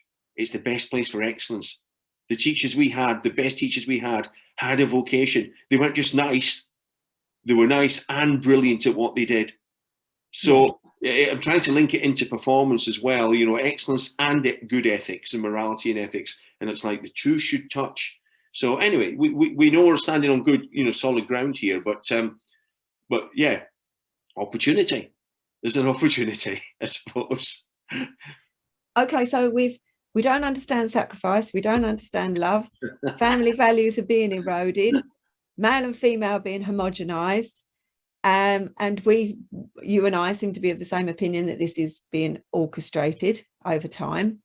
And just to finish off, on our last session, I was asking you about evil, because I see that as pure evil, really. And I think how I look at what's going on in the world ultimately is a battle between good and evil, in whatever way you want to perceive that. But the erosion of humanity has to be the greatest evil to me. What do you think? Well, I remember you bringing this up before, and it's like, it's good to finish with this, isn't it? Because this is, this has had minds throughout history, never mind death, but it was huge. But the problem of evil has challenged minds throughout history, and greater minds than mine by a long, long way. But I remember reading this, and I thought, that can't be right. And I've read it so many times, and now it's like, my word, I think it is right. Well, of course it's right, and this, as far as I can see, anyway. And this is from 800 years ago, and this is Aquinas writing on his definition of evil, and he says that evil is a deprivation of the good. So it's basically the good with something lacking. And it took me years to accept that, I have to say, not just intellectually, but in life, and go, no, is he actually saying? Let me give the most extreme examples. Let me go Stalin. Let me go Hitler. Let me go Mao. Let me go wherever. Let me go some shocking acts of evil where people have just been destroyed apparently for no reason. And it's like, no. There's usually, if you lift it and lift it and lift it, and you'd have to lift it a long way. So you could say it's a very academic, theoretical point of trying to explain something that is almost unexplainable. Because we're talking about destruction, we're talking about carnage and chaos. And it's like, so let me just bring it back to the current, and we better not discuss this because others have spent their life discussing it and never fully agree because it's so complex. But I think one of the reasons it's so difficult to challenge the evil that is actually taking place at the moment, the evil that's leading to problems in our field and challenges and suicides and all sorts of clinical conditions, explosive growth, that's leading to all the other types of health benefits, economic damage, all the things that we know that are happening, is that it's a group of people and organizations around them who think that what they're doing, at one level of thought anyway, think that what they're doing is for the good. They truly think that to reduce the world population to 1 billion rather than 9 billion is the best thing for the survival of the most. If we're all going to go down, let's try and save as many people as possible and give us a chance to flourish.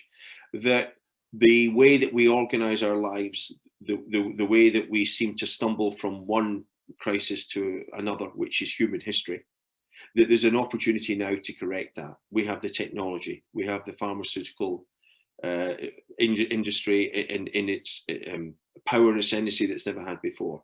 We've got a whole host of features. We've got global communication. We've got a whole host of things that give us the opportunity to actually have this wonderful, wonderful life. And then we say, but how will you do that? And all the acts that they are suggesting, nearly all of them, both of us would say, but they're evil acts. So I think that they are, and this is, I'm not letting them off the hook with this at all. I think that they truly think, and I don't think, by the way, that their end is a good end. I'm not letting them off the hook there. I think it's a terrible end because it's denying what human beings are. It's fundamentally against what we are. It denies an essential element of human being, which is free will, freedom. How we got this, that's the approach to psychology I have. I know it's yours as well. So we both believe that your genes and your environment influence you, but ultimately you have a huge say in who you become, and you're given this gift. And that if somebody tries to take this gift away from you, they can't. They're not entitled to. It's not theirs to take. And I think so. Their end, I absolutely think their end is evil. But I think, unfortunately, their motivation is not power and money, although that's part of it. I think they genuinely think they're doing the right thing. That, now, we may disagree with that slightly, or maybe considerably. I think that's one of the reasons why it's so difficult to challenge them. And so many people are actually around them, surrounding them, who are actually going, no, this is the right thing to do. Trust us. This is the right thing to do. Trust us. We have your good intentions at stake. Trust me when I invade the Sudetenland in Poland. Trust me. Trust me when I send thousands of Jews to their death in Soviet Russia. Trust me when I do it. Trust me when I throw people off their farms and starve them. Trust me when I kill all the intellectuals. Trust me. Trust me. The end result will be this wonderful world. So that's the problem of evil, is that evil is there for always, and we always have to take it on and be ready for it. But I think you're right at the moment. The most worrying thing at the moment is we're seeing this part that is built into human being, it seems, is that all those noble words we've said, one of the things, and it's built into us, we are not excluded from this, which is, look, can just have an easy life. Can you just can we just get on with our normal stuff and leave us alone? So I don't think most people want this. And they can see deep within their hearts, they can see there's lots of things that shouldn't be taking place. But that apathy, which is built into us to go, and it's not selfish apathy, it's like, can we just have an easy life? Can we just do the things we love doing? Can we just have our holidays? Can we just have a nice job? Can we just help each other? Can we have our nice houses and properties and nice parties? Just, can you leave us alone, please? So that's really worrying. But we knew that, but now we really know it. So they will overplay their hand. They are always going to overplay their hand. Evil always overplays its hand. But the suffering and pain that's going to happen, and I fear for all of us, in terms of how much this is going to take to overturn. Do you think, picking up on your previous point there, do you think that's why a lot of people that are highly intelligent just don't see what we see, because they ultimately just want an easy life and, oh, let's not think about it? Is that? Well, I think some of them, absolutely some of them, and then this other one. And I don't have any great proof for this, just, my own experiences like what we're sharing now. But I think it proves the point that, I don't know how well you did at school. I said I did okay, and I wasn't brilliant, but I was always a bit suspicious of the kids who were super clever, and they weren't all like this, but many of them were. And I used to think, you see, it's quite difficult to find somebody who's very, very intelligent, very clever, and has character. And I actually think what we found now is this has been a test of character, which is why the voices opposed to what's been going on in the last 2 years often don't come from the most educated and sometimes most intelligent people. And the two things are not the same. Intelligence and education, definitely not the same thing. But I think this has been a test of character. And I think that what's actually happened is why the people who speak against these in different ways come from every walk of life. Every background, spiritual, religious, everything and nothing, everything. It's like, wow, this is incredible. And it's like, no, this was the test of character. This is people who are prepared to defend the truth, who know what the truth is, who know what freedom really means, who know what it means to be them. Even though we're all broken to some degree, we know we are. We know we're damaged to some degree. We know we all are. We age. We know that's damage. We know this, but still retain this of this is right. This is true. This is worth fighting for. And so this has been a test of character. And I think that's one of the reasons is that a lot of people who are highly educated and some who are intelligent and educated, quite frankly, lack. In terms of moral and ethical education and intelligence, they are 3-year-olds, and you're finding out now they are interested utterly in themselves. Words like sacrifice are empty words on their lips, totally. So I think that's what we're finding out, and that is the reason for hope, is that it's people from all walks of life, at all different places. I hate to say it, this sounds a bit dramatic, but these are the people in each country that nearly always held the country together. These are the core. This is the centre. The centre always is attacked for different reasons. And I don't mean the centre politically or any shape or form, I don't. I mean the core of people who quietly and not so quietly sometimes go about their business. And they're holding, and now what's happening now is all the other stuff is being stripped back. And now you can see who these people, who they are. Yeah. They're not many. They're not many. And the studies that I know, I was saying this in another podcast, about people who survived prisoners of war camps in different places in Vietnam and a whole host of things, people who in all sorts of really stressful, challenging situations who survived. And sort of retrospective studies, so they're quite difficult to do, and you could criticize the methodology, but they go in, and the figure is 5%. It's like, oh no, 1 in 20. And it's like, that's about right. In terms of people who are prepared to resist this in different ways, from different perspectives, and they articulate differently. It's like, if you think about it, extend it out to your family, friends, colleagues, it's like about 5%. The good bit of that, though, Lucinda, is that 5% is probably the group who've always turned the tide in everything.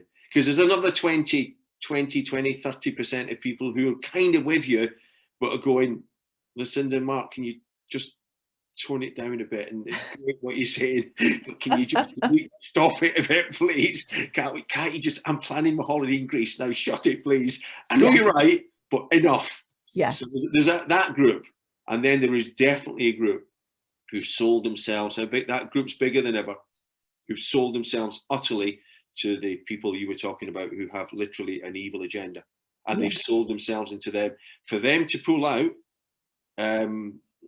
will happen, can happen, but it usually only happens at the very, very end when they eventually see how they've been used, how they're duped. But well, and you and I both know this comes down to belief systems, doesn't it? Because if that is your belief system, and you believe in Boris and all the rest of them, if you believe in that, then to take that away takes away what you build your life on. And for any of us, all of us, our belief systems are absolutely essential to us, and to have those toyed with or rattled or undermined feels horrible for everybody. No, absolutely, and you're spot on that it's about belief. And I was doing a podcast and somebody was saying about belief, and I was like, no, everybody's got a belief. He's like, no, weasel words like belief. And it's like, no, I know people use it in those terms, but ultimately we've all got a belief. And I said, the real crux will be, is the location of your belief in something that is about the reality of human being, about what we really are, not what you would like us to be. Not some almost so it's transhumanism before transhumanism has arisen. No wonder it's possible to talk about that, because there's people who do not want to be as we really are as human beings.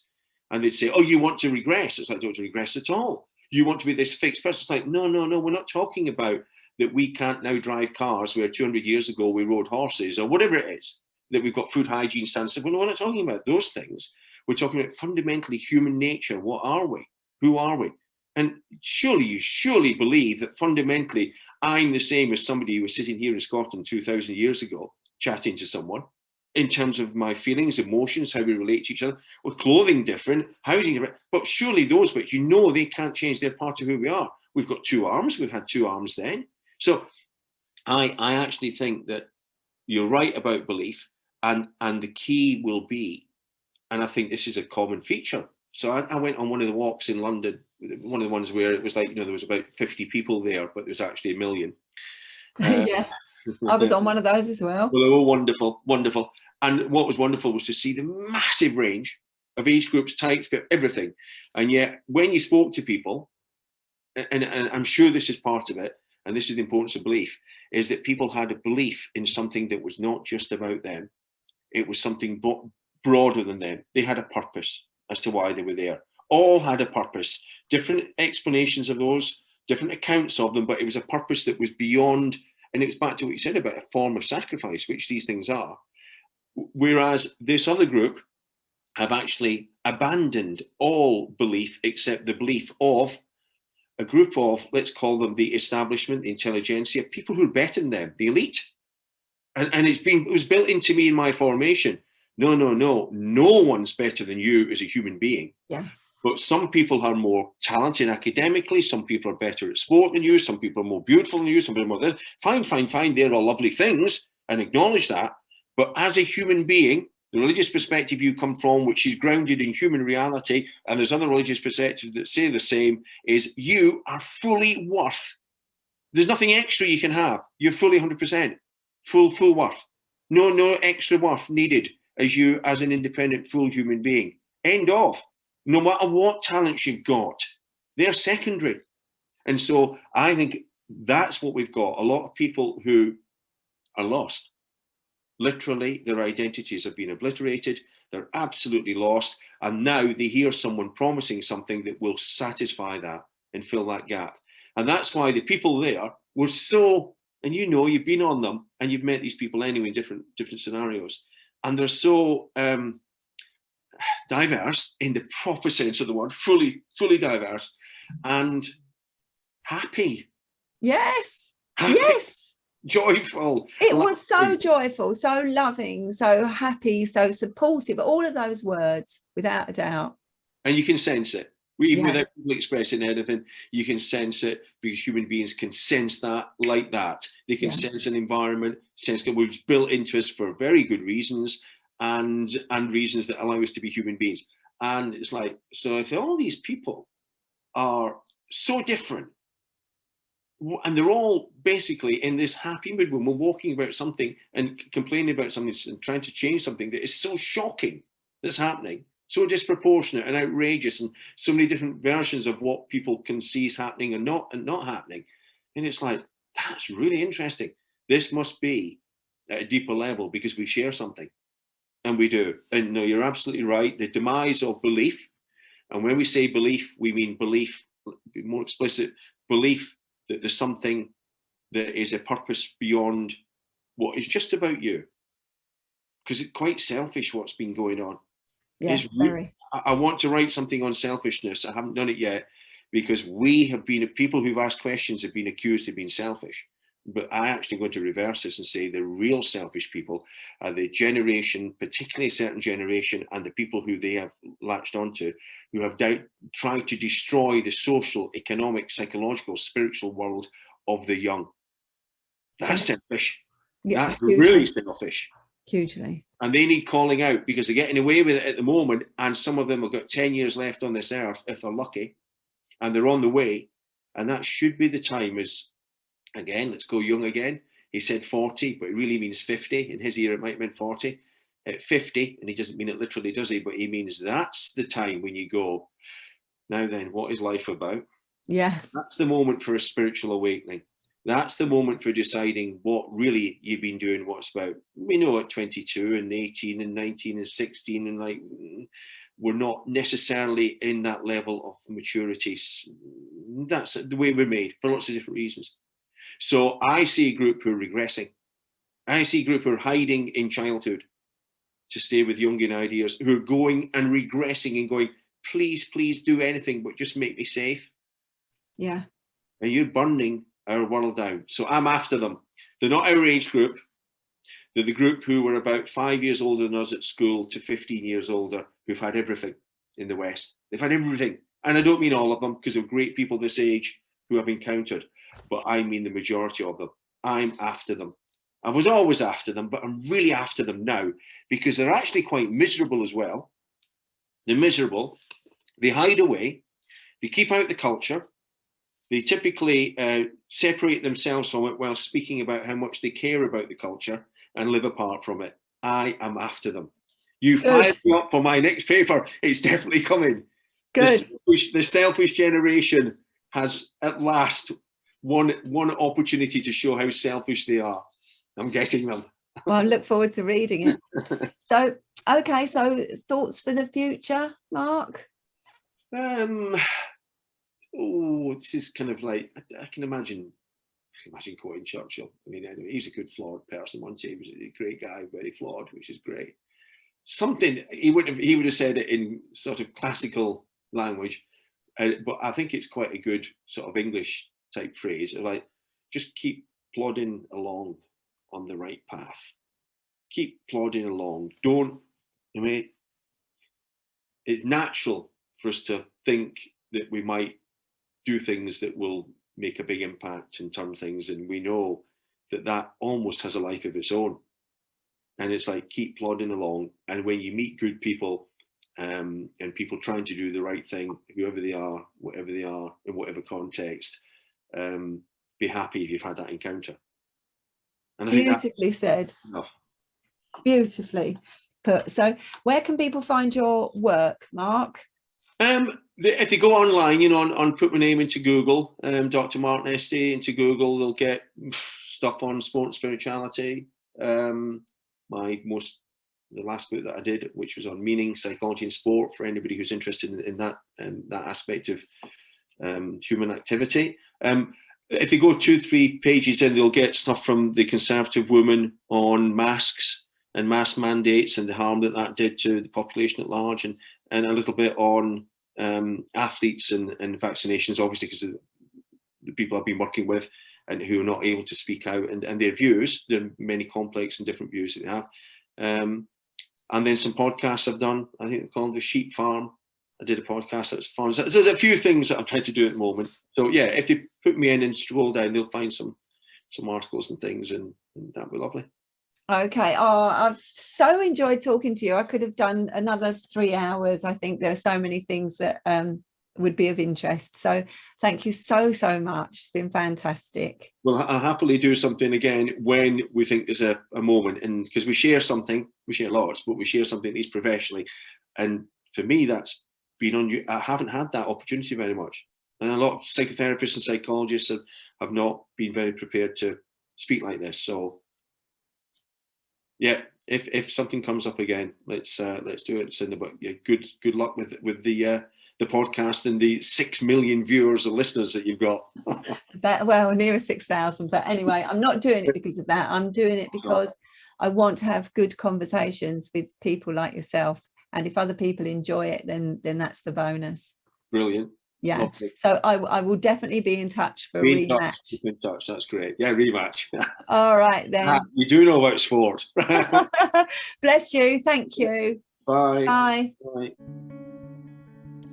Hi everyone. If you like asking questions like me, please like and subscribe. Thank you.